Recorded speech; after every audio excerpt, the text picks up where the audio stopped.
श्रीगणेशाय नमः। श्रीहनुमते नमः।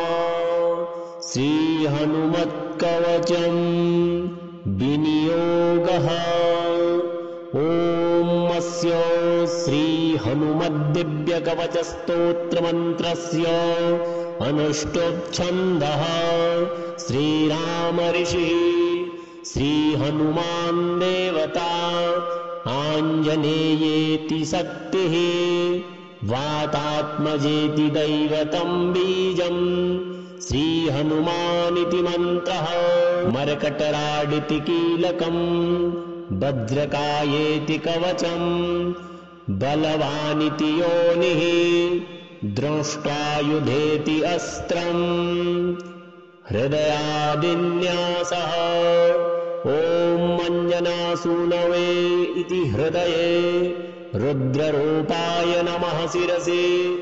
वायुसुतायेति शिखायै वौषट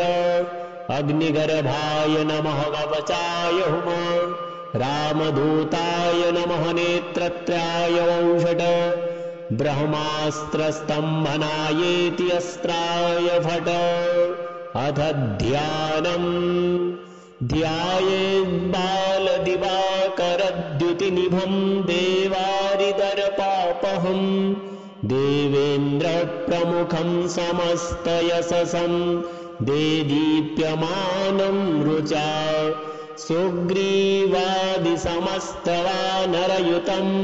सोऽव्यक्ततत्त्वप्रियं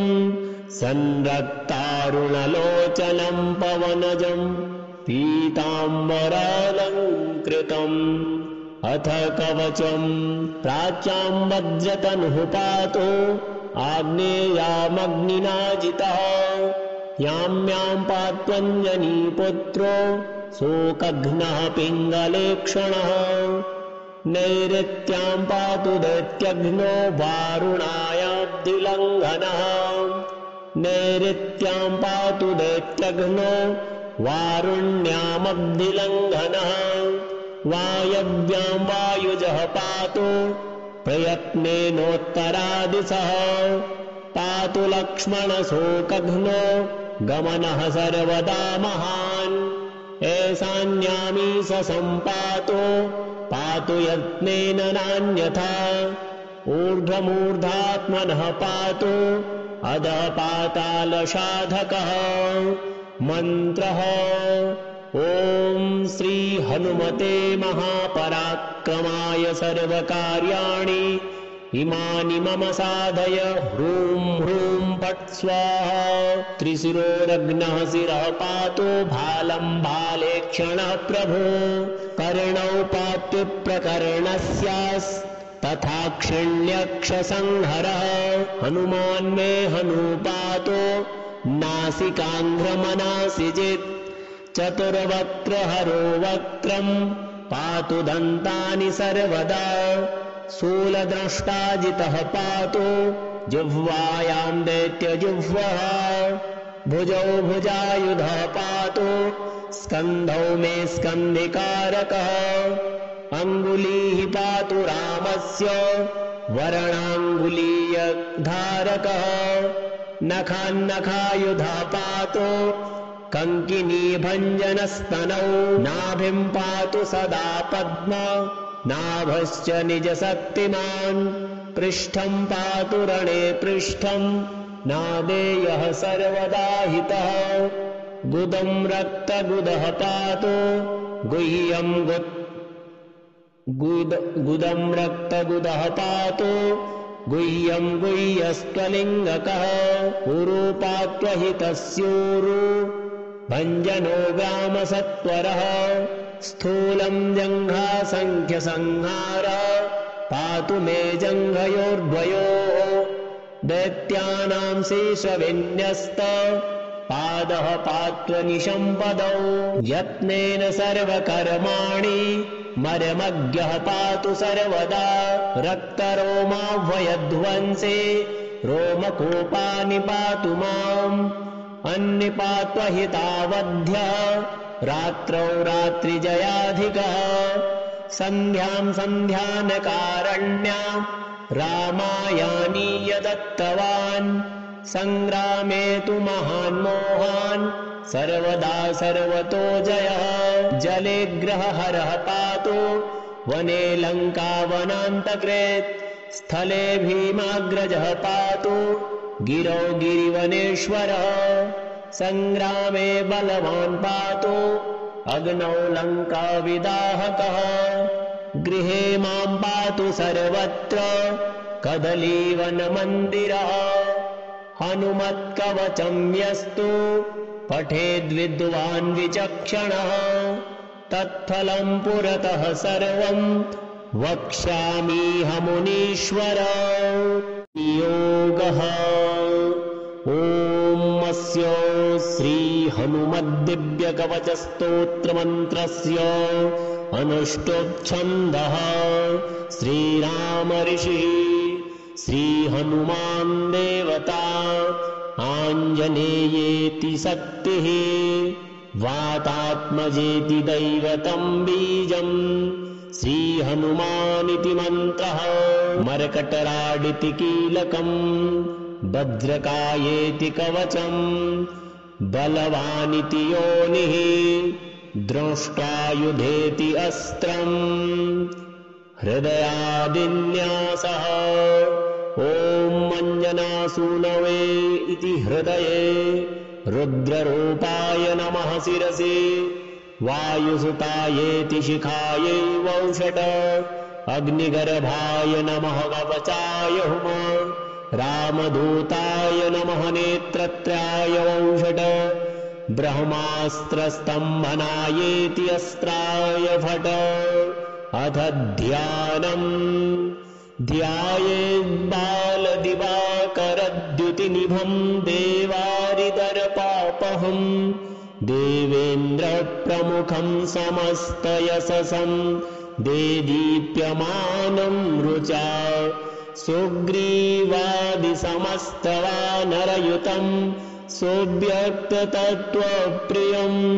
संरक्तारुणलोचनं पवनजं पीताम्बरालङ्कृतम् अथ कवचम् प्राच्यां वज्रतनुः पातु आग्नेयामग्निनाजितः याम्यां पात्वञ्जनीपुत्रो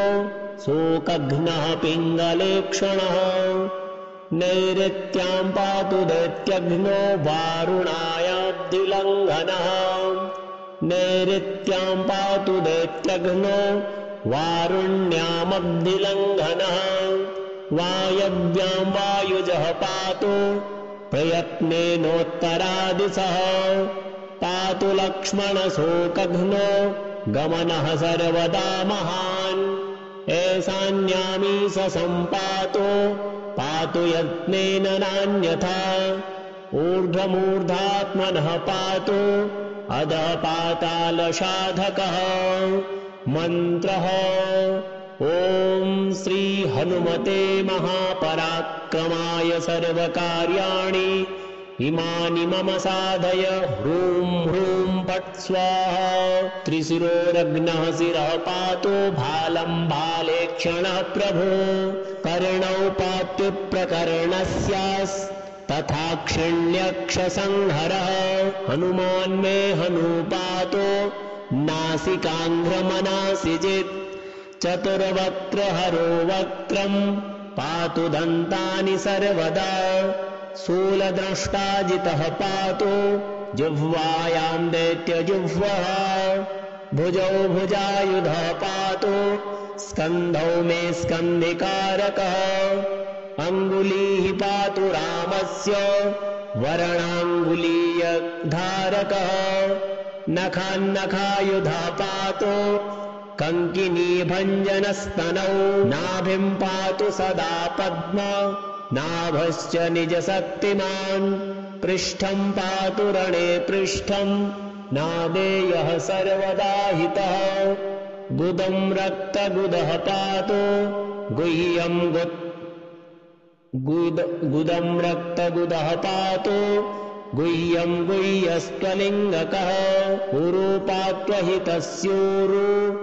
भञ्जनो ग्रामसत्वरः स्थूलं जङ्घासङ्ख्यसंहार पातु मे जङ्घयोर्द्वयोः दैत्यानां शेषविन्यस्त पादः पात्वनिशम्पदौ यत्नेन सर्वकर्माणि मर्मज्ञः पातु सर्वदा रक्तरोमाह्वयध्वंसे रोमकूपानि पातु माम् अन्निपात्वहितावध्यः रात्रौ रात्रिजयाधिकः सन्ध्यां सन्ध्यानकारण्यां रामायानीय दत्तवान् सङ्ग्रामे तु महान् मोहान् सर्वदा सर्वतो जयः जले ग्रहहरः पातु वने लङ्कावनान्तकृत् स्थले भीमाग्रजः पातु गिरौ गिरिवनेश्वरः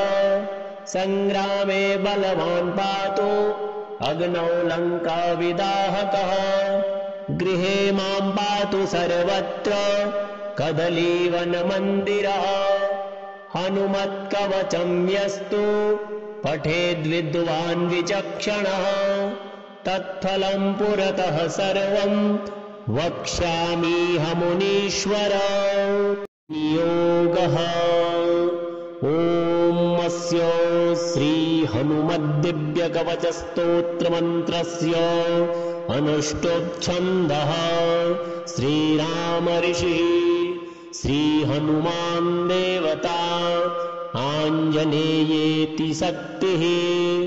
वातात्मजेति दैवतं बीजम् श्रीहनुमानिति मन्त्रः मर्कटराडिति कीलकम् भद्रकायेति कवचम् बलवानिति योनिः द्रष्टायुधेति अस्त्रम्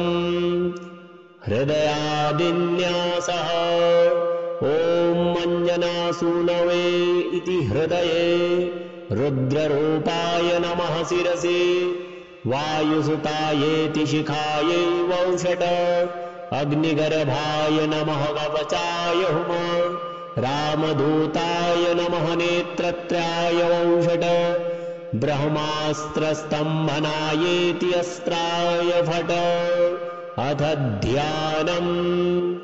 ध्यायेद्बालदिवाकरद्युतिनिभं देवारिदर्पापहम् देवेन्द्रप्रमुखं समस्तयशसं देदीप्यमानं रुचा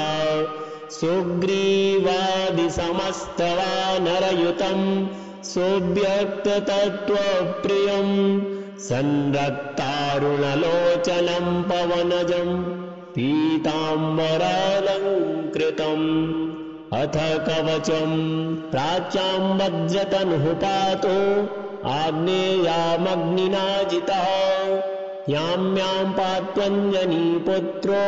शोकघ्नः पिङ्गलेक्षणः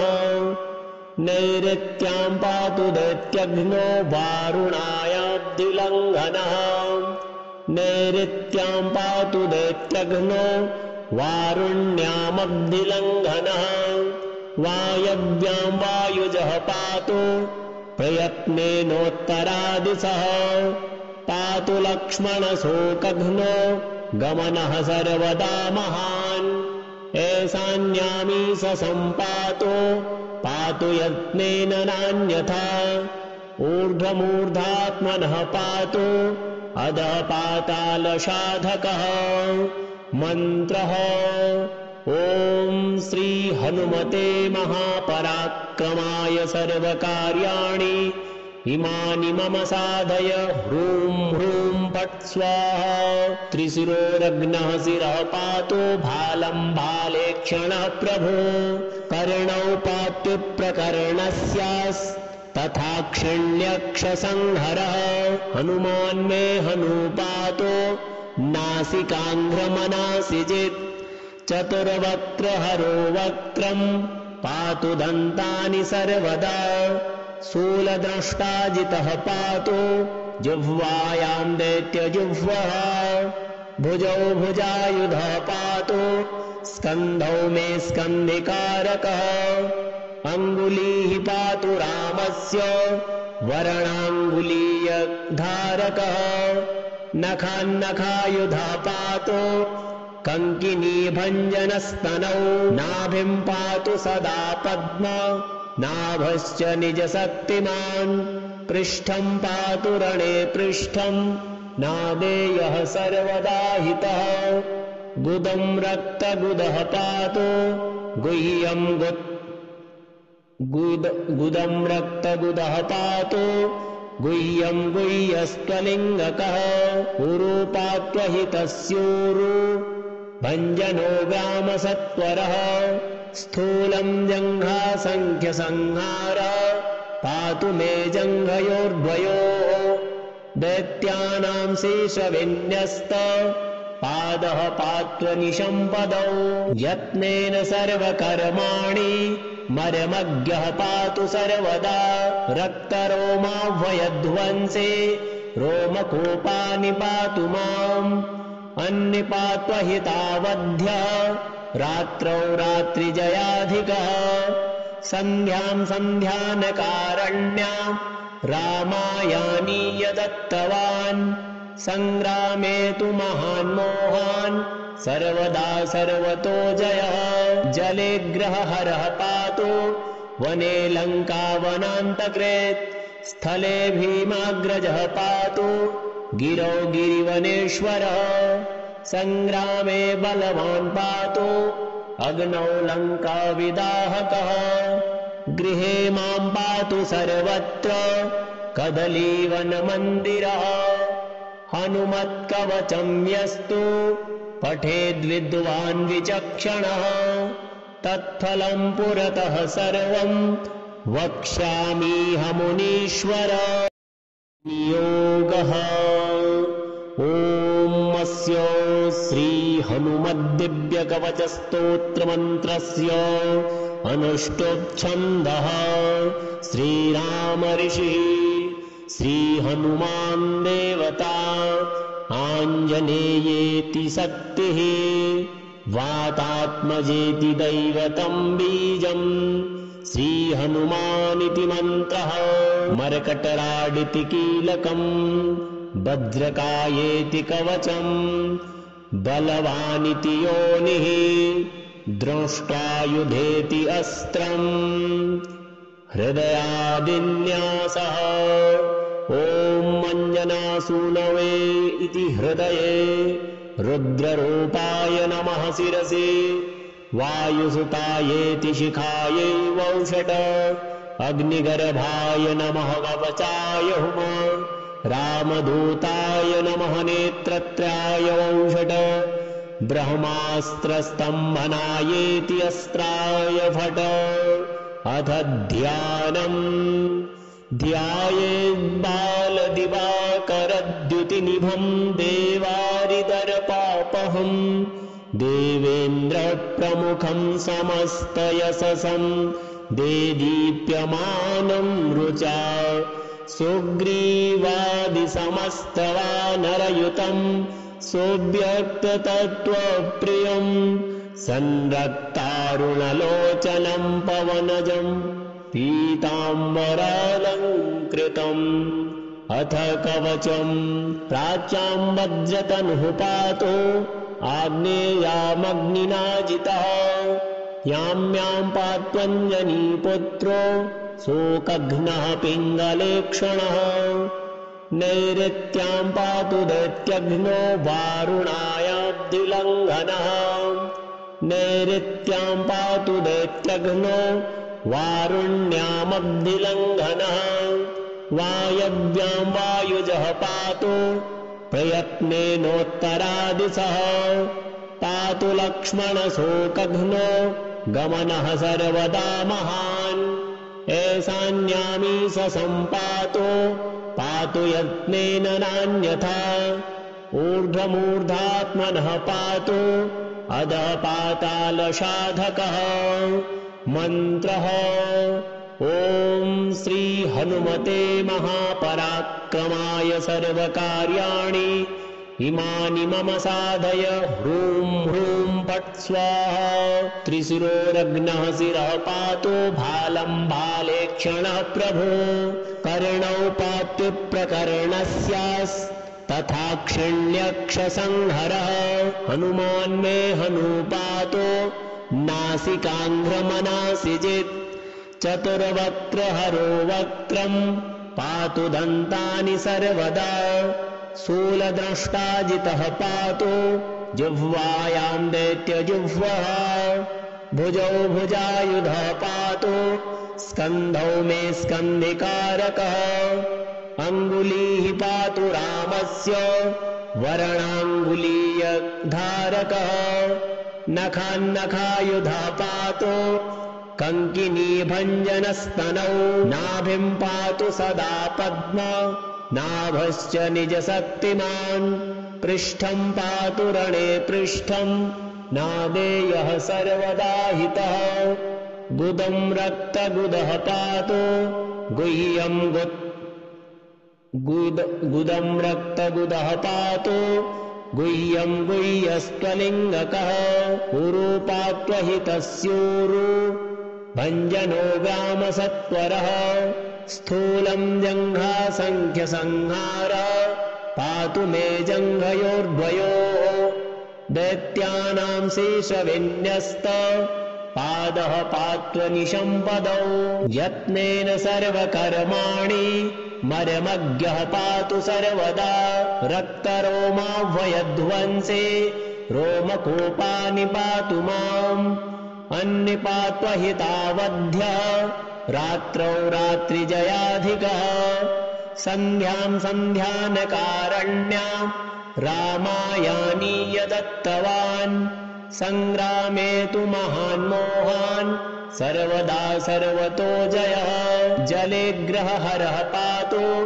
वने लङ्कावनान्तकृत् स्थले भीमाग्रजः पातु गिरौ गिरिवनेश्वरः सङ्ग्रामे बलवान् पातु अग्नौ लङ्काविदाहकः गृहे मां पातु सर्वत्र कदलीवनमन्दिरः हनुमत्कवचं यस्तु पठेद्विद्वान् विचक्षणः तत्फलं पुरतः सर्वं वक्ष्यामीह नियोगः ॐ अस्य श्रीहनुमद्दिव्यकवचस्तोत्रमन्त्रस्य अनुष्टुप्छन्दः श्रीराम ऋषिः श्रीहनुमान् देवता आञ्जनेयेति शक्तिः वातात्मजेति दैवतं बीजम् श्रीहनुमानिति मन्त्रः मर्कटराडिति कीलकम् भद्रकायेति कवचम् बलवानिति योनिः द्रष्टायुधेति अस्त्रम् हृदयादिन्यासः ॐ अञ्जनासूनवे इति हृदये रुद्ररूपाय नमः शिरसि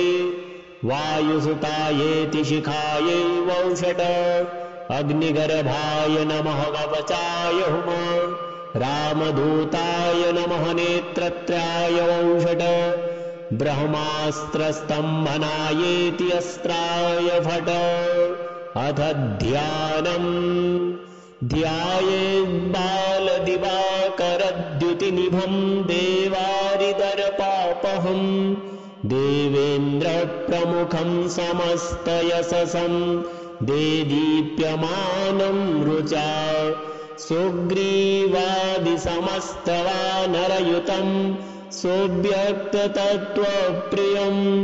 संरक्तारुणलोचनं पवनजं पीताम्बरालङ्कृतम् अथ कवचम् प्राच्यां वज्रतनुः पातु आग्नेयामग्निनाजितः याम्यां पात्वञ्जनीपुत्रो शोकघ्नः पिङ्गलेक्षणः नैऋत्यां पातु दैत्यघ्नो वारुणायाब्धिलङ्घनः नैऋत्यां पातु दैत्यघ्नो वारुण्यामब्धिलङ्घनः वायव्यां वायुजः पातु प्रयत्नेनोत्तरादिशः पातु लक्ष्मणशोकघ्नो गमनः सर्वदा महान् एषान्यामी स सम्पातो पातु यत्नेन नान्यथा ऊर्ध्वमूर्धात्मनः पातु अधः पातालसाधकः मन्त्रः ॐ श्री हनुमते महापराक्रमाय सर्वकार्याणि